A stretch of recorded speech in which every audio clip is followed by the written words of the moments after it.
AM560, The Answer. Now, from the Signature Bank Studios. Only the biggest stories, only the biggest guests, and only the biggest opinions. This is AM560, The Answer. All right. Good Thursday morning. Welcome back to Chicago's Morning Answer. Dan is off. He'll be back tomorrow, but John Anthony has graciously decided to come in yesterday and today. And I appreciate it. And we appreciate you. Thank you. So there's this little brouhaha going on over New Jersey. I love saying New Jersey. Apparently, there's been 7,000 drones going up and down since November. And they're up in the air for 6 hours. This is according to CNN. They're up in the air for 6 hours. And when they're approached, they automatically turn off. So Congressman Jeffrey Van Drew believes that there's an Iranian mothership. Well, I mean, okay, he can have his thoughts, you know, First Amendment right to free speech. Representative Van Drew. Iran launched a mothership probably about a month ago that contains these drones. That mothership is off, I'm going to tell you the deal. It's off the east coast of the United States of America. Whether it was some crazy hobbyist that we can't imagine, or whether it is Iran, and I think it very possibly could be, they should be shot down. There is no Iranian ship off the coast of the United States, and there's no so-called mothership launching drones towards the United States. And that was a response from Sabrina Singh from the Pentagon about his allegations that there is a Iranian mothership. But can you imagine? Because every night on TV I keep seeing, another neighbor saying, well, I woke up and I looked outside, or I got up early in the morning, or I went to bed late at night, and there's drones hovering over their homes. Yeah, I've heard many of that.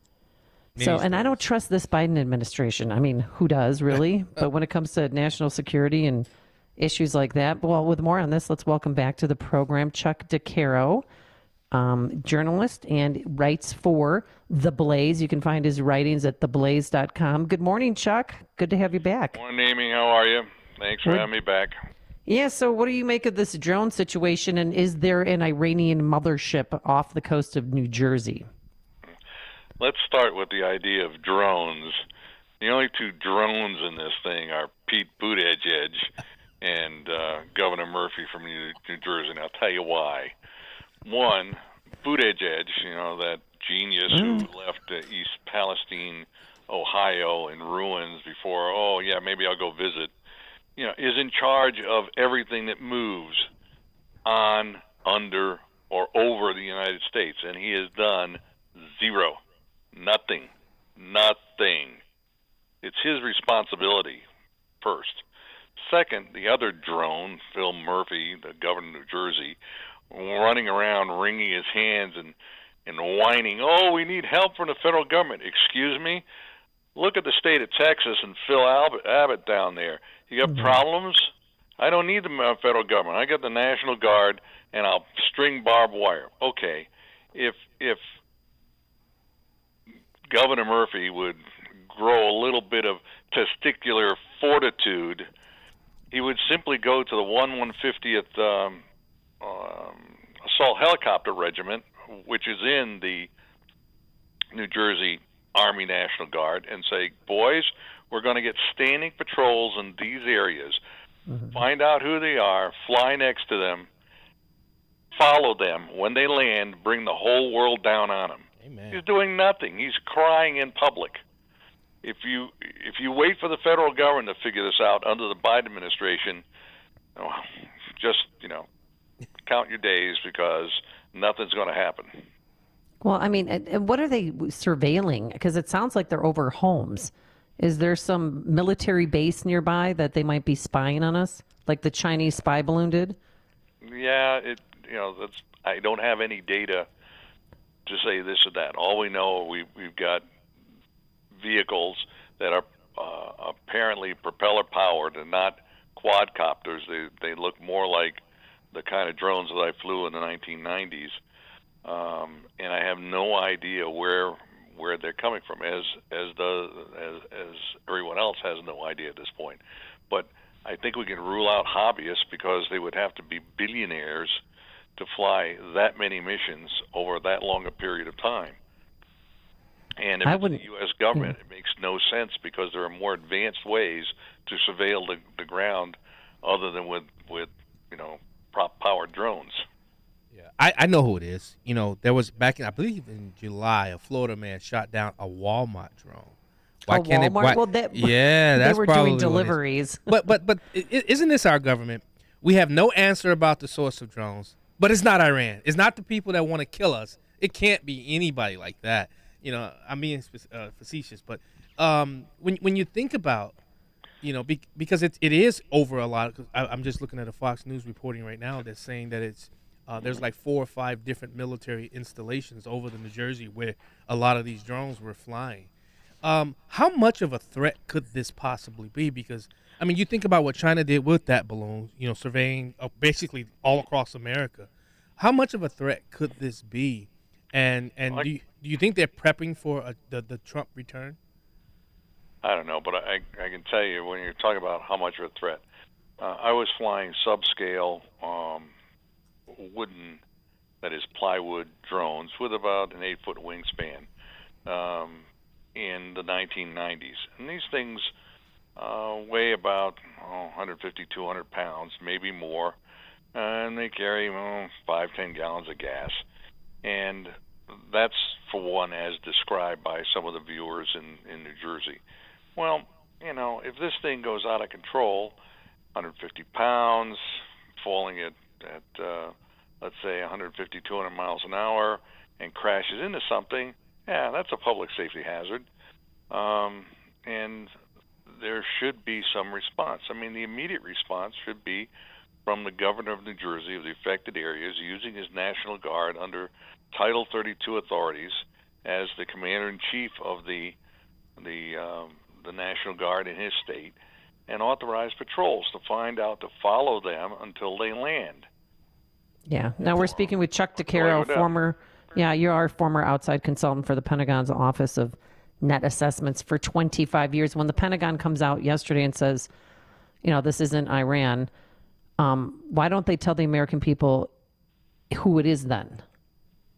I have no idea what they're thinking at the Pentagon. Remember, at this level, it's a political story, not a military story.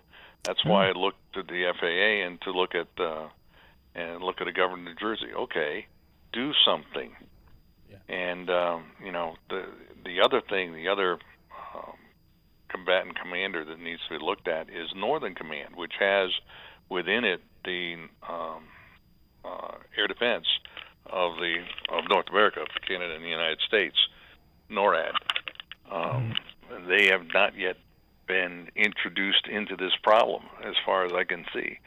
The other thing is, back to the FAA, I don't know whether or not these things are showing up on air traffic control radars because their radar cross-section is small. But they're operating at night, very dangerous, and they obviously don't have transponders, so I'm not sure that the FAA even can see these things with the radar. So, you're back to the FAA. What are you going to do about it, boys? And they're not doing anything. And, Congressman Jeff Van Drew is not one of those kooky congressmen. You remember, he's Conspiracy the guy. Yeah, he's theorist? not. He's the guy who was a Democrat, flipped back a couple of years ago as a Republican.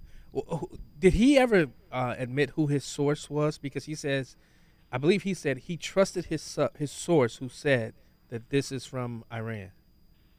Well, as a journalist, I got to tell you, you got to double source everything. One source isn't good enough to hang a story on. I wouldn't touch this thing until I started digging and finding out if someone else could confirm it.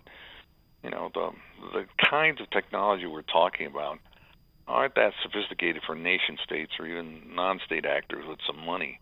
We've got drug dealers in South America who've created their own brand of submarines or semi-submersible submarines to smuggle drugs into the United States. So even non-state actors could create these things. They're not that sophisticated.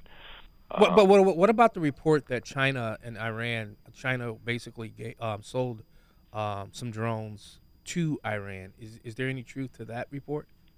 I don't know. Iran produces their own brand of drones, so they don't have to depend on China to build drones for them. The problem is that if this is a nation state penetrating U.S. airspace, they're asking for big trouble if one of these things comes down. Yep. If they're found out, there are problems. Now, to go back in history, when we were flying U-2s across Russia in the 1960s, or until May of 1960 when Gary Powers got shot down, we knew we were violating international airspace or Russian airspace. And that's why Eisenhower wanted these things with no markings and no military affiliation at all. It's possible that another nation state is doing that to the United States with a lower technology drone or drones. The problem is you've got to find out who is building them and who is operating before you can have any kind of military response. I'm sorry, I had that backwards. Iran was to sell China over 15,000 drones. Vice versa. That sure is possible, but again, that kind of intrusion into U.S. airspace by another nation state borders on an act of war. I don't think anybody is quite that stupid. Well, they did the balloons, right? Yeah, we did the balloons. And we waited until it was over the ocean to shoot it down. Why didn't we shoot it down right when it came into American airspace? Weakness. The excuse from President Biden is, well, it was very big and liable to cause damage, which is true, but it could have been shot down, as it approached Alaskan airspace many days before it was in fact shot down. Are you looking forward to another Trump administration? I mean, we have a few days, about a month now until he's sworn in, and I just wanted to get your thoughts. Well, obviously the reaction around the world is, there's a new sheriff in town. And I kind of welcome that. I mean, after the disastrous retreat from Afghanistan, after the incredibly stupid moves internationally by the Biden administration, at least in my opinion, I certainly do welcome a new Trump administration. And having worked or been a consultant for the Pentagon, what do you think of Trump's choice for Department of Defense, Pete Hegseth? I like Pete Hegseth, and the reason why is he's been to war. He knows what the problems are. He understands the social engineering that's going on in the last 4 years has blunted the ability of U.S. forces to act in an optimal way. And he's written about that. So now you're talking about somebody young and passionate and experienced running the Department of Defense. I'd like to give him a chance. Yeah. What do you think about, I don't know if you heard the hearing yesterday, the Senate hearing about the mass deportations. In your estimation, can the U.S. military be used in those operations? Yeah. Let me give you a little piece of history. You ever heard of Mackenzie's Raiders? Yes. Okay. They were, and I'm now talking not so much about deportations, but the effect upon the mechanism upon which all these immigrants came into the United States. That is, the cartels in Latin America who are pushing drugs, human trafficking, etc., and making a vast profit on it. Randolph Mackenzie in the 1860s, was authorized as a U.S. Army unit, take off its insignia, penetrate deep into Mexico at night, and neutralize the bandits, the outlaws who were raiding along the border. And next morning, we didn't know what happened. So for U.S. forces to take a page from our own history and repeat that might be a good thing. Wow. All right, Chuck de Caro, CNN's very first special assignment correspondent, served with the 20th. When we did news, Yeah, back. That's true. And he served with the 20th Special Forces Group Airborne, former outside consultant for the Pentagon. And you can read his writings at theblaze.com. Chuck, thank you so much. Always a pleasure having you on. All right. Thanks, John. Thanks, Amy. Be good. Thank you. Bye now. You too. And he joined us on our turnkey.pro answer line. More Chicago radio listeners are choosing. This is Chicago's Morning Answer on AM 560. The Answer. This is Carol Platley.